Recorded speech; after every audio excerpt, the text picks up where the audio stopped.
She shouted so loud the ducks flew off the water. "You can't do that. That dock belongs to the HOA. I'm calling the cops." I didn't even look at her. I just kept tightening the bolts on the railing while my little girl handed me nails. She was barefoot, laughing, painting the wood blue with her tiny brush. And that woman, Karen, or whatever her real name was, stood there like she owned the whole lake. "You're trespassing," she screamed again, stepping closer with her phone recording. "This is HOA property and you're damaging community infrastructure." I finally turned to her and smiled. "You sure about that?" She ignored me and kept walking, recording everything. "You better stop now. I'm the acting HOA president while Cheryl's in Florida, and I will have you arrested." My girl looked up at me, whispering, "Daddy, is she mad because I painted a flower on the wood?" Before I could answer, Karen dialed. "Yes, hello, police? There's a man damaging property. He's dangerous and has tools. He's threatening me and has a child with him. Please hurry." She added a fake quiver in her voice like she was being attacked. I just stood there and wiped my hands on my jeans. The craziest part? This dock, this lake, all of it, it was mine. Not rented, not leased, bought 3 years ago, under my company's name. I never told anyone because I liked the peace. But peace was over the second she said, "The HOA will have your truck towed in 10 minutes. I looked at her straight and said quietly, "I don't answer to you, or your fake HOA rules. This lake isn't public. It's my private reservoir. Check the records before you embarrass yourself." She froze for half a second, just long enough to doubt herself. But then she doubled down. "You think you can lie to get out of this? Nice try. The real cops will be here soon." I didn't say another word. I just picked up my daughter, kissed her on the forehead, and sat down on the edge of the dock, waiting for the squad car to pull up. Because if she really called the police, well, then the real fun was about to start. And Karen? She had no idea who was sitting in front of her, or what I used to do for a living. The police cruiser rolled up fast, lights flashing, tires crunching against the gravel. Karen rushed toward them like she was saving the entire neighborhood. "That's him," she shouted, pointing at me like I'd set the lake on fire. "He's destroying HOA property and threatening me and his child." The officer stepped out, hand resting near his holster. "Sir, can you step away from the dock and put the tools down?" My daughter held onto my arm. Her little voice trembled. "Daddy, are they going to take you?" I looked at her and shook my head. "No, baby. Not today." I stood up slowly, calm as ever. "Officers," I said, "before you do anything, I'd like you to look in your system. Check who owns this lake and everything attached to it." Karen laughed out loud. "Don't listen to him. He's just bluffing. The HOA..."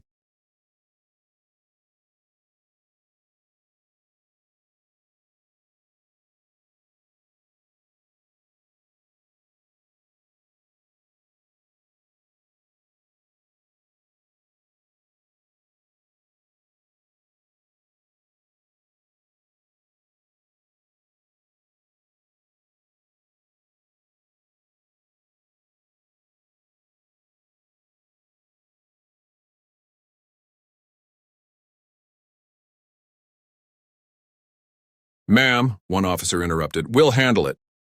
The second officer already had his tablet out, fingers tapping. He looked at the address, then at me. "Name?" I gave it, quietly, confidently.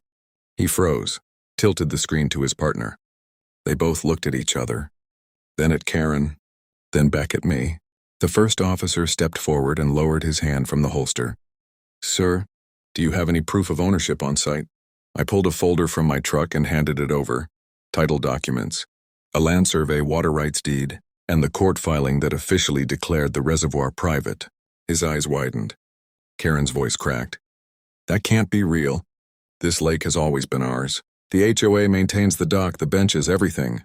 I turned to her, and for the first time, I let the truth drop. 3 years ago, the landowner was drowning in debt. I bought this entire reservoir, including the dock, shoreline, and access road. I let the HOA use it out of kindness, but now you're trying to evict me from my own land? The officers stepped between us. Karen's voice changed, shaky, desperate. "Wait, no, that can't be. He's lying. I've lived here 20 years. One officer pulled her aside. The other stayed with me. "Sorry for the trouble, sir. We'll handle it from here." My daughter tugged at my shirt. "Daddy, is it over?" I smiled and whispered, "Not yet, sweetheart," because I just realized something. Karen wasn't acting alone, and someone else from the HOA, they'd sent her. Later that evening, just as the sun dipped low and cast gold over the lake, I heard footsteps crunching down the trail behind my house. I was wiping down the dock with my daughter when a man in a golf cart pulled up, slow, smug, and wearing a red HOA hat like it made him royalty. "Evening," he said, stepping out like he owned the land. Heard there was a little misunderstanding earlier. I didn't answer. I just kept working. He walked closer, arms folded, then glanced toward the freshly painted dock. "We've had our eye on this lake for a long time," he said. "Beautiful property. It'd be a shame if it got tied up in legal drama." I stood. "You threatening me?" He smirked. "I'm just saying, HOA rules are complicated. Sometimes things get rezoned. Sometimes permits go missing. And sometimes people who make trouble, they find their lake surrounded by fences overnight." I took a step closer. "You put her up to it, didn't you?" His smile faded. "Who?" "Karen." He said nothing. "I've lived here quiet for 3 years," I continued. "Never challenged your little pretend rules. But now you're testing boundaries you don't even understand." He looked around, then leaned in and said, "Look, we don't care what papers you got. We decide what stays and what goes. You think a couple of deeds scare us? We got city folks in our pocket." He turned to leave, but I stopped him. "You should have done your homework," I said flatly. "Because this land doesn't just belong to me." He paused. "It's protected under a federal veteran trust. I didn't just buy this place, I secured it through a program designed for retired federal officers." His back stiffened. "Which means," I added, "any tampering, threats, or illegal zoning. That's a federal offense." He didn't say another word, just drove off without looking back. I knelt back down beside my daughter, who'd gone quiet. She asked, "Daddy, are they gonna come again?" I stared across the water. "They will," I said, "because now they're scared." And scared people?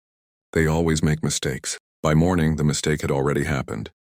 I stepped outside to grab the mail, and there it was, taped right to my front door like some cheap eviction joke.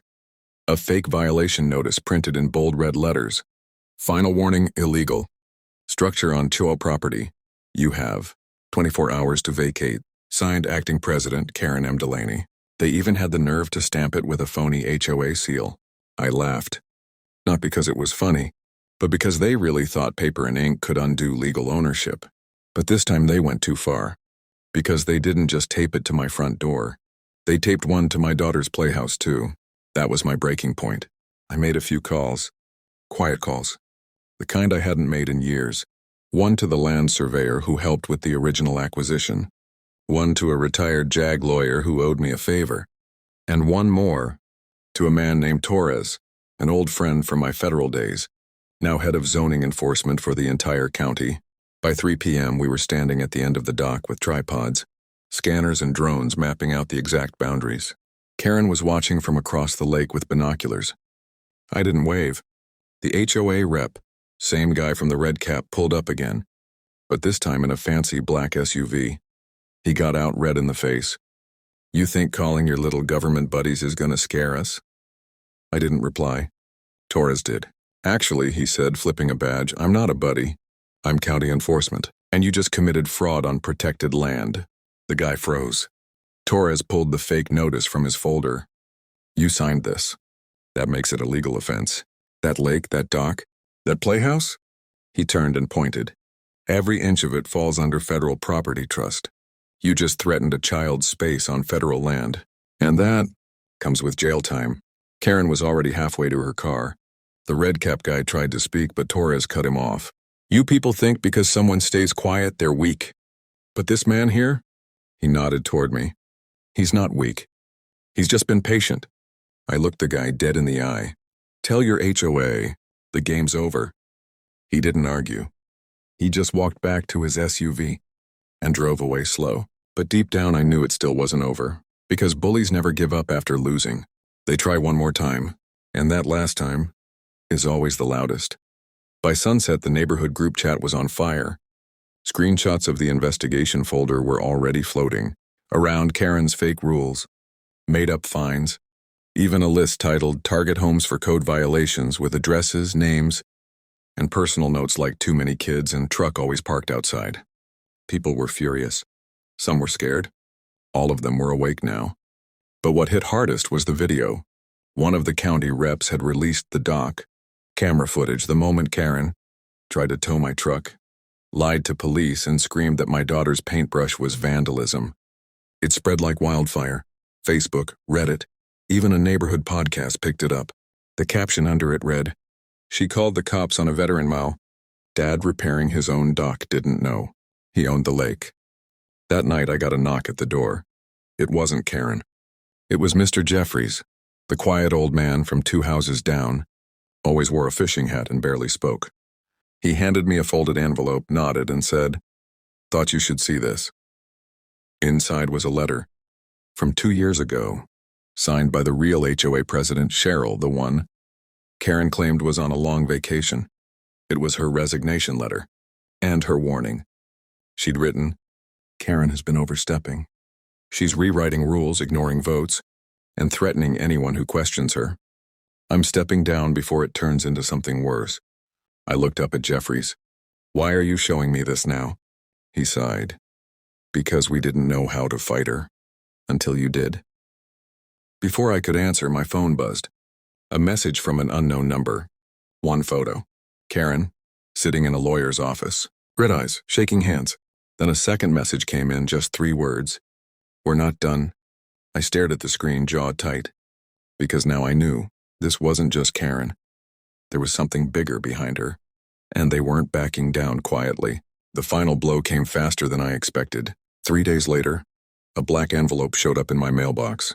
No return address. Inside, an official-looking notice stamped "Urgent Legal Action Pending." It claimed I had violated zoning ordinances by altering protected water lines and illegally claiming HOA land. It wasn't from the city.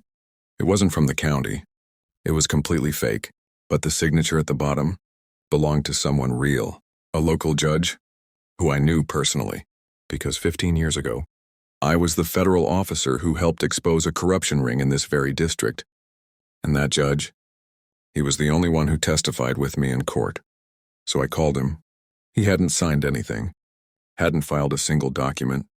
And the moment I sent him a photo of the letter, he said the words I already felt in my bones. "You're being set up, they're desperate." That night I sat at the edge of my dock, holding my daughter close as fireworks from a nearby fair lit up the sky. She looked up at me and asked, "Is it over now?" And I smiled. Because it was. The next morning I went public. I posted every document, every deed, every fake notice, the footage, even the resignation letter from the real HOA president. I tagged the mayor. I tagged veteran rights groups. I even tagged national outlets. Within hours it exploded. Veteran father exposes HOA conspiracy over private lake ownership. Karen caught running fake HOA, tried to seize land from ex-federal officer. The support flooded in. Legal teams. Media requests. Offers to represent me for free. People from across the country sent messages. Veterans, immigrants, single parents, all of them had their own Karen story. And suddenly, the silence from the HOA board said everything. One by one, the rest of them stepped down. Some deleted social media. Some skipped town. Karen tried to apologize publicly, but no one bought it. Her face became a meme. Her fake violation sign? Printed on t-shirts. And me? I didn't press charges to destroy her life. I just made sure she couldn't ruin anyone else's. My daughter and I kept the dock. We finished painting it together. Blue flowers and all. And as we sat by the water one evening, watching the sun melt behind our private reservoir, she said, "I like it better quiet." I nodded. Me too. Then I looked at the land, the trees, the dock, and said the one line that went viral everywhere. I didn't fight for this country to be told I can't repair my own dock on land I own. And that was the end of Karen. Subscribe my YouTube channel for more stories.